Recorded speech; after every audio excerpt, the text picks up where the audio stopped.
All right, good evening, everybody, and welcome to the 234th episode of Book of Hours, our first run through YouTube playing as the artist. I've taken a lot of time to plan out the next couple of days, but I think we're in good shape. So some of you may be coming to this episode after skipping due to the secrets that I was showing. So we're going to be reading the books that I've gotten. We'll be waiting on Oriflamme's here. And I have a plan in terms of the skills that I would like to level up when Numa comes. And one of the biggest challenges is definitely going to be Oronoscopy. So I'm going to put a lot of effort into leveling up Oronoscopy right now. I'll actually be putting 3 upgrade efforts in. And then following that, we'll work on pentiments and precursors.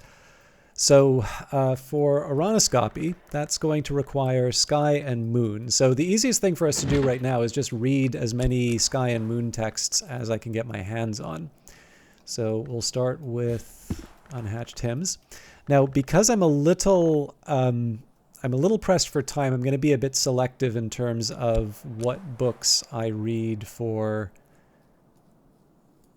the text. So if they're ones that I've sort of repeated a few times over, I'm going to skip over those this time around. But again, I don't want to completely abandon reading all of the texts. But stuff like Perugian Diaries, the ones that are my go-tos for certain elements, I'm just gonna pass over those ones because we are under the gun in terms of getting all of this done.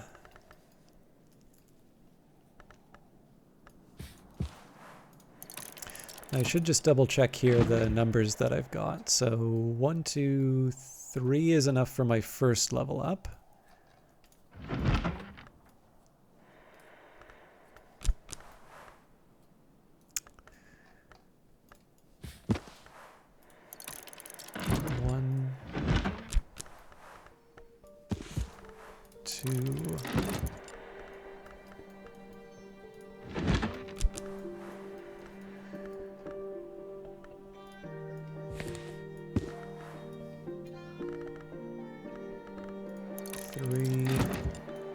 I wonder if I can get a 4th. Well, Contradiction will handle that.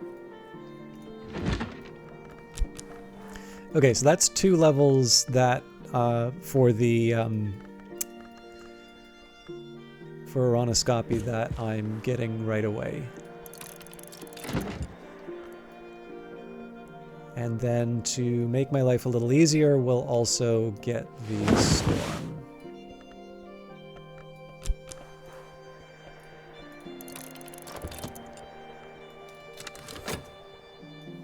I suppose I could also talk with Mrs. Kill for memories, but that's not urgent.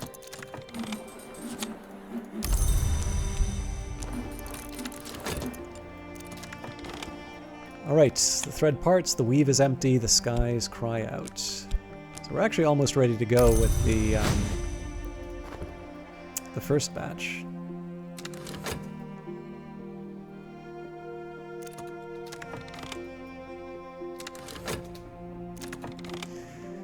Okay, so we've read this a couple times before.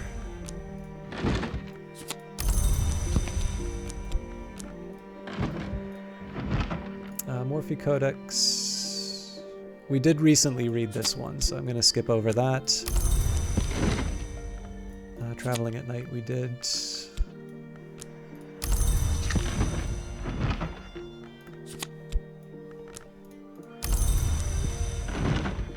All right, Isaac of Karth's History of the Shadowless Kings. A true and accurate history of the Shadowless Kings by Isaac of Karth. Isaac describes the 1,000-year ascendancy of the Shadowless Empire. The first and greatest history is described herein. The Persian Empire, the son of Achaemenes, the Shadowless Kings, the most glorious empire, survives the assaults of Alexander the Great and flourishes as late as the 5th century. After the fall of Rome, the Shadowless Empire takes Byzantium under its wing and moves east against the land of the Great River. Isaac begins to recount the invasion struggling against the unskinned armies of the Hooded Serpents, but ends abruptly with a series of incantations he claims allowed the Shadowless Empire to persist.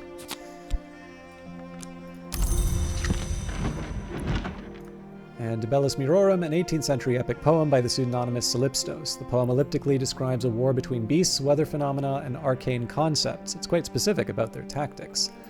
The two unjoined and the horn distinguished, consequently, blood.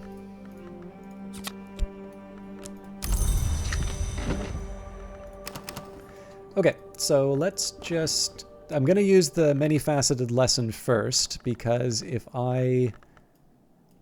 Basically, every day that goes by without me using it is just another opportunity for me to have an unlucky run.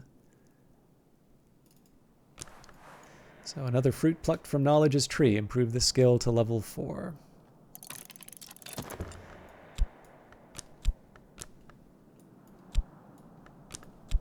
Now, had I been thinking, I would have kept the consider verb open,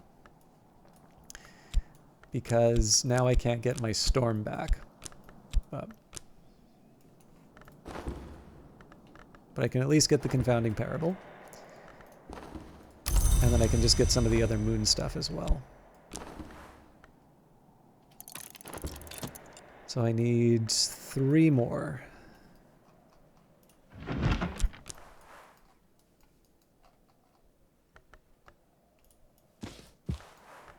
This needs Ericapan.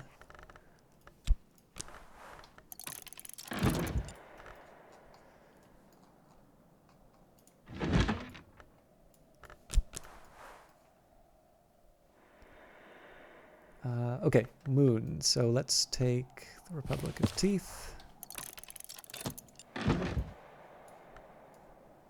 And I just need 1 more, so we've already got the contradiction. I'll probably... Yeah, I guess I'll have already used it, so let's read the honeywork. Okay, so following that, I'm going to need to level up pentaments and precursors. Now that's 7 of Grail and Scale, so that's not straightforward. I should be able to use the Beguiling Melody again. And then we'll take a Satisfaction.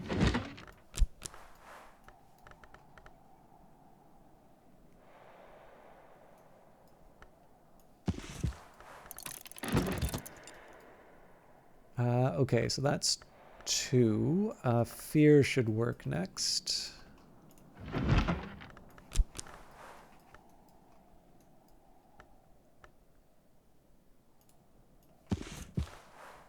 So 3. And Gossip.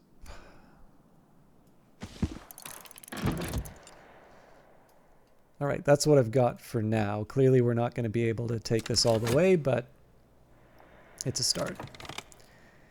Okay, so the Journal of Sir David Green, 1903, a confidential journal kept by Green, former Nocturnal Branch Superintendent, but by 1903, the librarian of Hush House. Green has kept his journal in Hyksos, presumably as an extra measure of privacy. In 1903, the House cooperated closely with the branch, and Green was the public face of that cooperation. In private, however, Green is clearly disillusioned with the branch, which he increasingly regards as irresponsible. He is especially concerned about the construction of a suppressive mechanism beneath Brangkrug Jail and its likely occupant. Hours and names are dangerous, he writes, but at least our dealings have the benefit of long experience. An hour who acts before she is born, who leaves those places she has never entered. If her names walk the world already, how can we understand their courses and their capabilities? The last entries alternate between calculations, tides, dates, financial calculations, and expressions of fevered longing for AF. It seems that Green intends to run away with AF, and some of the calculations imply that he has been embezzling funds to that end, under cover of the chaos caused by the Ortuccio incident and the subsequent reorganization of Nocturnal Branch into the Suppression Bureau.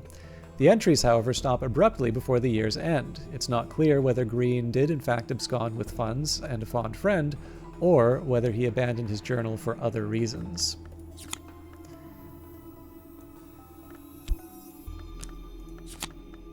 Oh, well, we got our fear.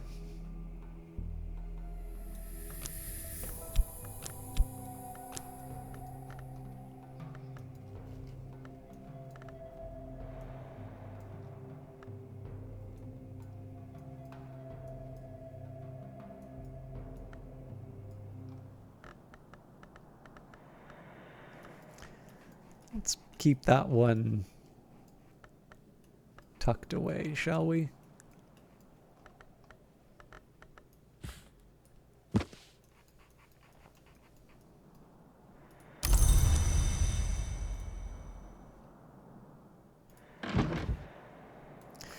Okay. I think I'm just going to sync all the memories up, so we'll wait for the Vagabondess to become available again.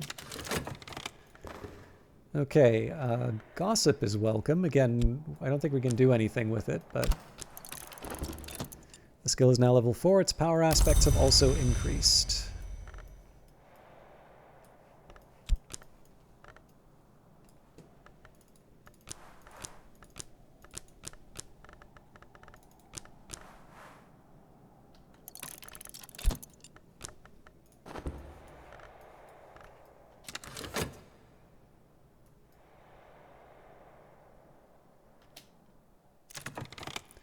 All right, so a novel method for invocation and contrition, ingenious and rather beautiful techniques for entreating the names of the hours, developed by Rory Morrow, who styled himself the Sage Knight.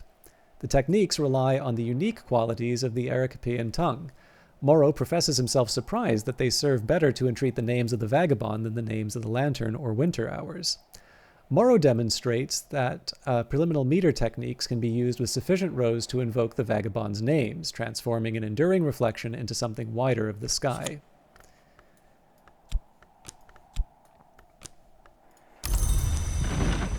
The Republic of Teeth, an eccentric political tract by Valentine de Wolfe. Valentine suggests that rulers should be elected to govern by serpents, not their subjects, for the serpent, being cold-blooded in its nature, is incorruptible. Valentine's initial proposal is that a college of electors should subject themselves to the bites of venomous serpents, which he grades and details, preferring the least dangerous, and should allow the resulting deliria to guide them in their choice of people's representatives. He becomes concerned, however, by the practicalities of ensuring equal quantities of venom in each case, and gets halfway into a proposal for using birds instead in the selection process before giving up mid-sentence.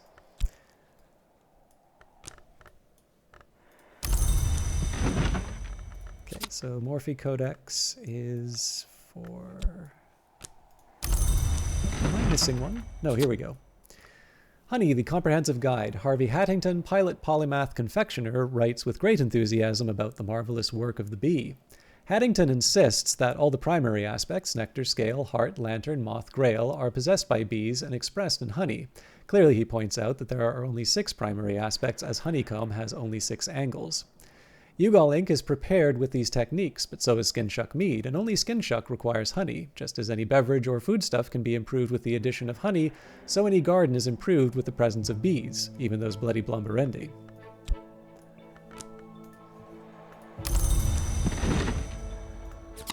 Okay. The Orchid Transfigurations of Birth, the second volume of a compilation of quasi-Rosicrucian allegories, supposedly by Robert Flood. This is in the original Latin. Flood, or pseudo-Flood, suggests alignments between alchemical traditions of Rubidoux and the older Grail traditions through the Pine Knight's quest for the Cinnabar Cup. Seek the cup in the birthing bed, the Pine Knight is told. The midwife at the birthing bed, to his amazement, is the Mountain Mother. In a fit of awe, he both gelds and flays himself. The vigilant storm bursts joyfully from the remains. The Seven Faces of Icarus. In the early 1530s, the last abbot of St. Brendan's, called Roaring Richard, set down his conversations with the illiterate local cunning man, Red William. Red William describes the 7 forms in which he goes about and under the world: viper, cat, fox, eagle, dove, boar, and crow. Abbot Richard ingeniously fits all these into a framework of solar belief. According to Abbot Richard, each of Red William's forms is closer to the sun and increasingly winged with a virtue. Richard draws an analogy with the waxen wings of Icarus. Hypocrisy and false virtue will melt before the sun's heat, and so insincerity and untrammeled expression of self are the utmost piety. It's worth noting that only a year or 2 after Richard wrote this book, John Tregonwell was so appalled by the debaucheries of the monks of St. Brendan's that he recommended the monastery's immediate dissolution. And The Queens of the Rivers, a surreal contemporary play by the enigmatic Monica Medina, in which the Queens of the Rivers are murdered one by one. The Queen of the Vistula is poisoned, the Queen of the Dnieper chokes on a fishhook, the Queen of the Tagus is burnt alive. The culprit, it transpires, is the audience. The surviving queens are directed to execute whatever audience members do not escape. A surprisingly lucid epilogue suggests that the correspondence of river names with historical events does provide clues to secret histories behind our own. So we've got 4 of the 7 that I need for pentiments and precursors. Skill is now level 5. Its power aspects have also increased. We'll level this one up one more time.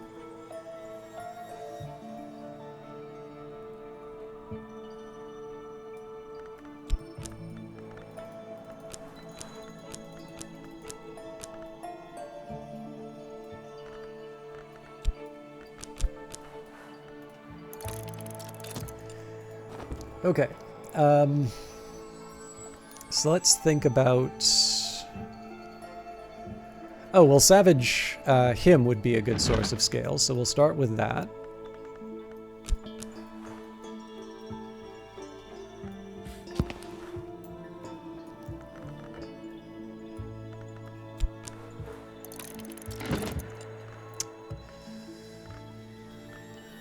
I should also remember... Okay.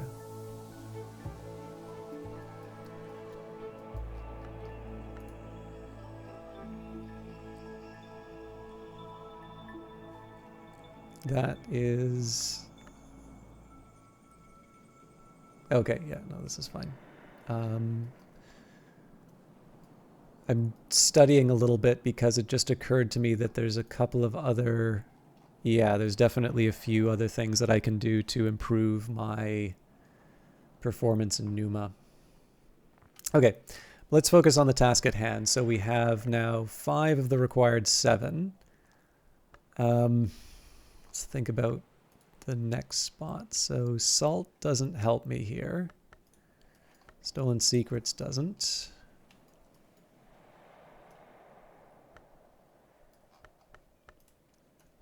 Impulse doesn't. We already have a Satisfaction. Contradictions doesn't help.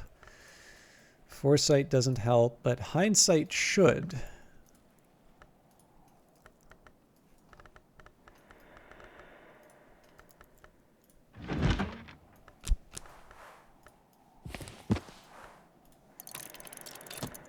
Okay, so that's 6. Now, if I need, I can just drink something.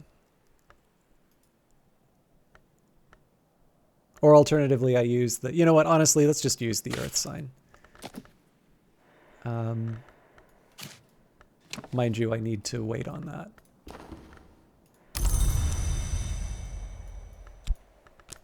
Okay, so with that in mind, we're also going to prepare for one more big event.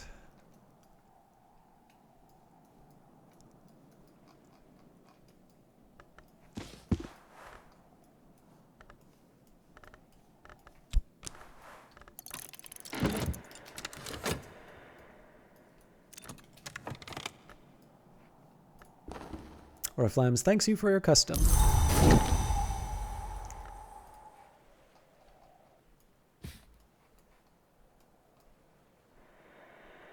Nona's desk ought to do the trick here.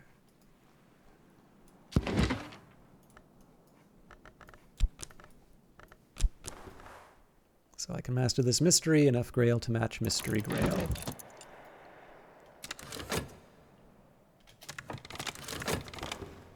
Skill is now level 6. Its power aspects have also increased. So just for my own record keeping, I'm going to readjust the order of things.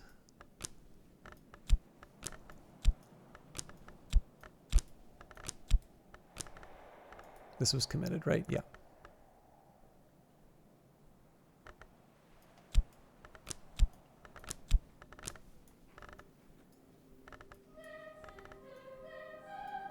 Okay, my curiosity's gotten the better of me, so...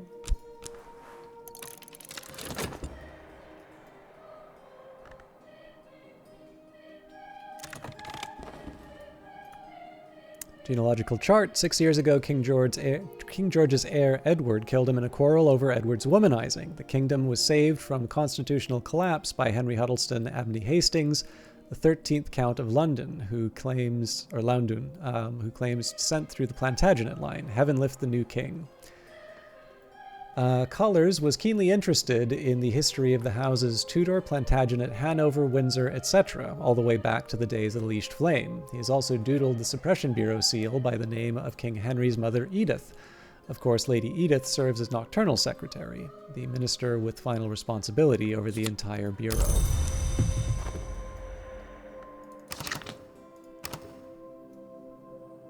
Now, it's actually fairly straightforward for me to drink something here, so maybe I will do that after all.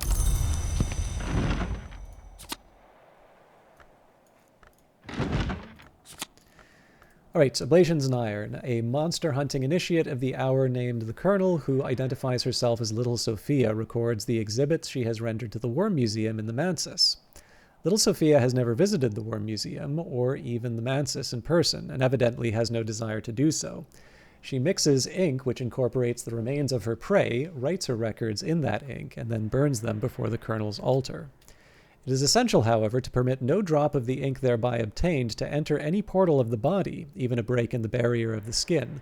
Should any fragment of the worm remain viable, it might enter thereby, and the hunt's ultimate conclusion be melancholy indeed. So 1, 2, 3, 4, 5, 6, 7... Oh, hang on.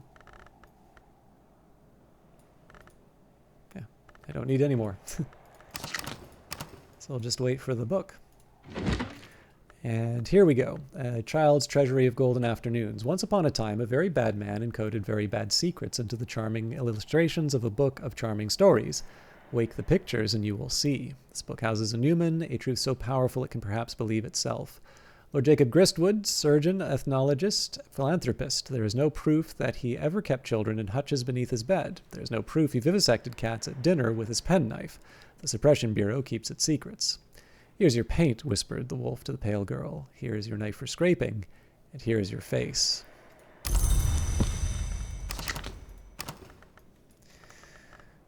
All right, so before we go any further, I think I'm actually, yeah, we'll wait for the evening to pass. We'll get the last little level up that we need.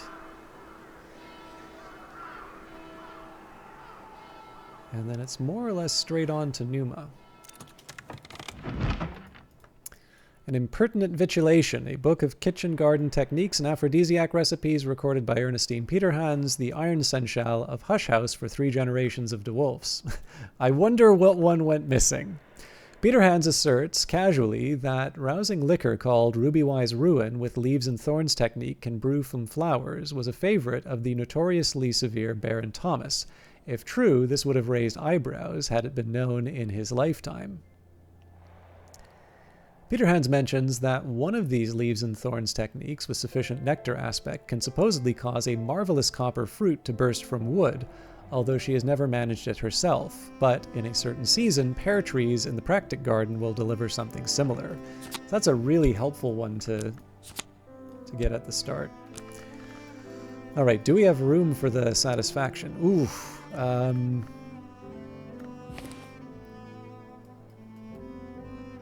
no room.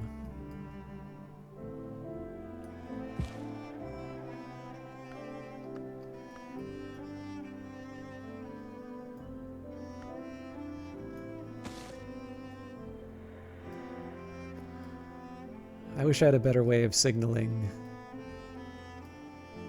Grail.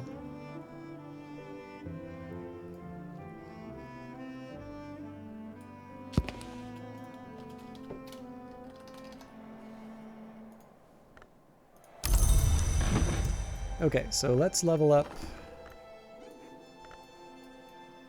pentiments and precursors.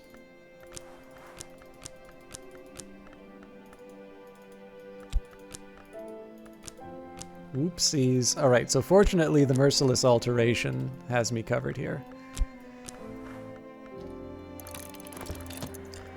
And as a precaution, I'll just get myself a replacement.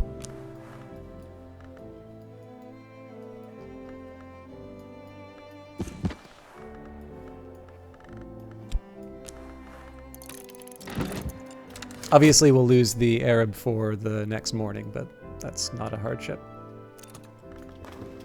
Skill is now level 8. Its power aspects have also increased.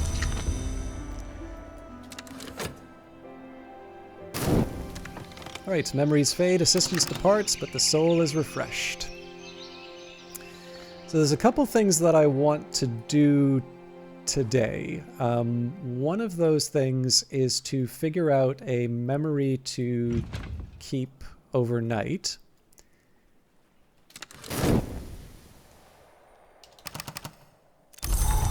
Okay, we've got a sunny day here. Okay, let me just take a look. Like I said, I spent the start doing a bunch of notes. Actually, this doesn't need to be that hard. So if I keep the... Yep.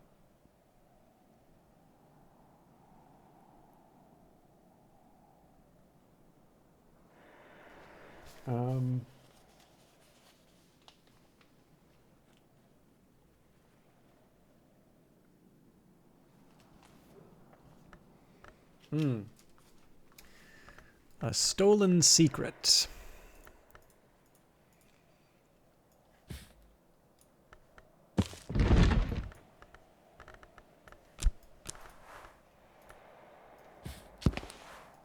I've already mastered this, but I could reread it and perhaps recall a memory.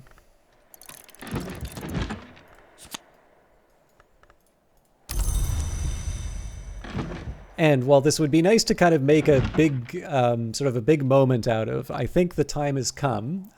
We may push on to Numa anyway, but we're going to write our history now. So we have the Bee Silk Journal, and we have a few options. So we could go with Desires and Dissolutions, with the Arab, and we can write that in Marikat. The artist's victory, the gods from stone will be consumed. What we can do, we must do, and what we must do will warm and brighten eternity's halls with the last traces of the gods from stone. We could also...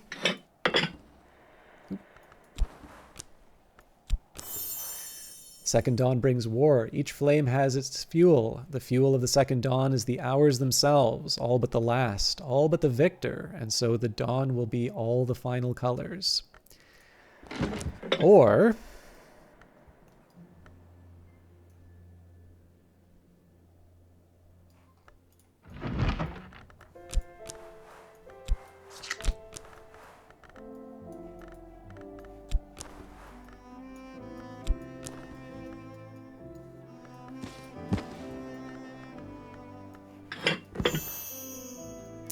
Gods from Steel will bring the second dawn. New hours. It's a risk. It's almost a cheat. But it'll be all the colors and more.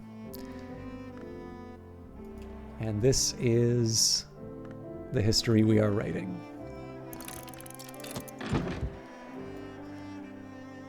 So, I'm already getting my stolen secret.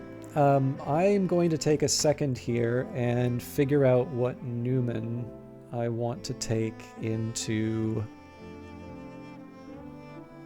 the next season. So the ideal for me would be something like Heart, Edge, and Moon. But I don't think there is one of those.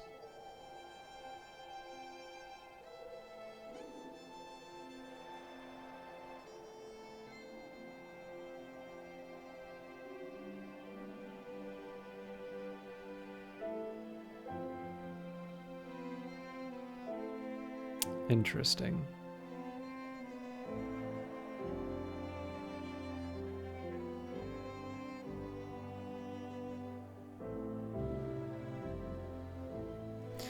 Okay.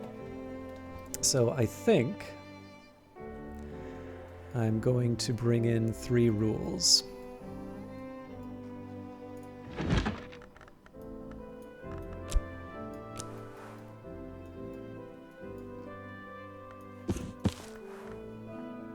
I've already mastered this, but I could reread it and perhaps recall a memory.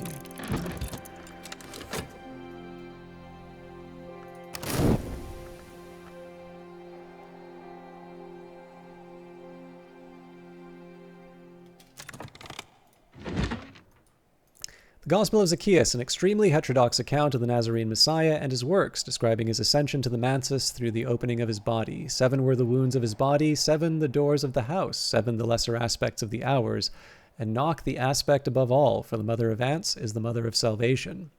The book includes a description of a rite which can be used to raise a corpse to half-life in memory of he who bled for the wood, but the marginalia claim that the mother of ants no longer permits use of this rite. Something I overheard in dreams?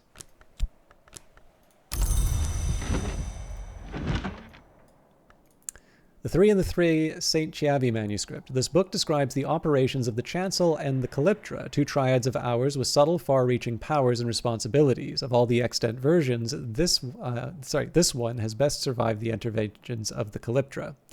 Certain knowledge cannot be learnt by any entity below the rank of no, outside the covenant of the watchman's tree. The enforcement of this rule is Calyptra. The 3 who enforce it are the Calyptra also. It is said that Janus elects Calyptra, that the chancel is the judgment of Janus, that Janus is the wound in the law.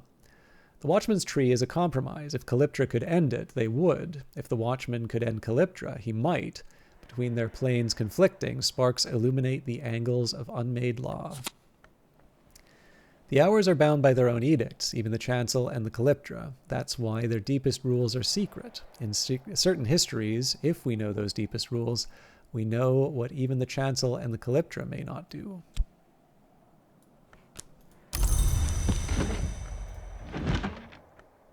It is written, you have recorded a new history. Bring it to Earl Brian's field in the season of Numa, and the hours will bear witness.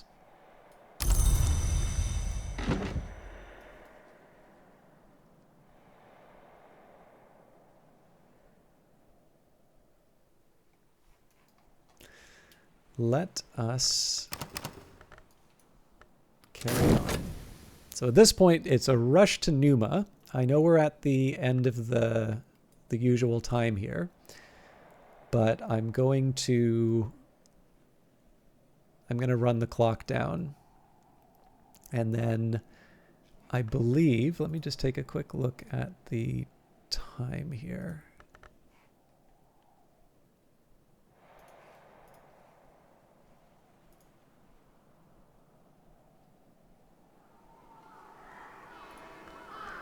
So if my schedule works as intended, we should complete the game just in time for House of Light to come out. Now that night has fallen, I can rest and perhaps dream on the day's doings.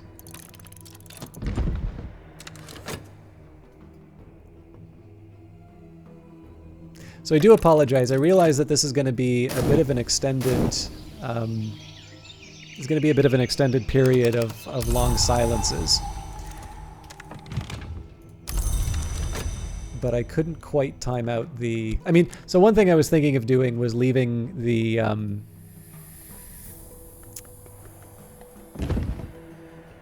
I was thinking of leaving aside the... some of the... I was debating on kind of writing the history to the journal as like the very last thing in this episode. But where I can, it's nice to order things in such a way that there can be a fun little finale. But I never want there to be sort of this artifice in terms of how the different things work. I actually really like it when the coincidences turn out well inside the game. So the librarian is sort of locked up in Hush House. Everybody's wondering where they went. It's the last day of spring. We'll stop, have a moment, chat with Mrs. Kill. Mrs. Kill stands ready to help. You always cheer me up, she says morosely.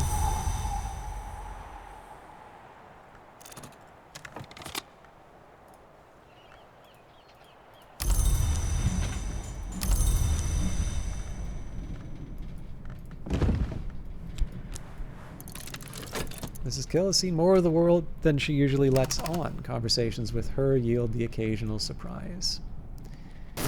This is really just going to give me some options for the next day, but really we've sort of we've really built as much as we can. So what I'm going to do, I do want to do a little bit of a recap for the session before we get to the big finale, but I'm definitely going to have I'm going to have a lot on my plate in Numa. It's actually a very, very...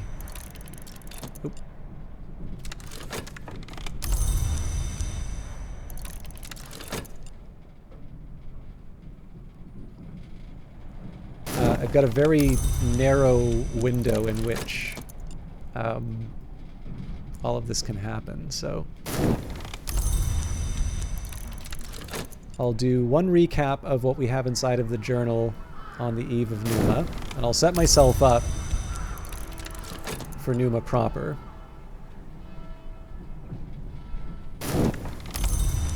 But the next episode is when I will do all the big plans.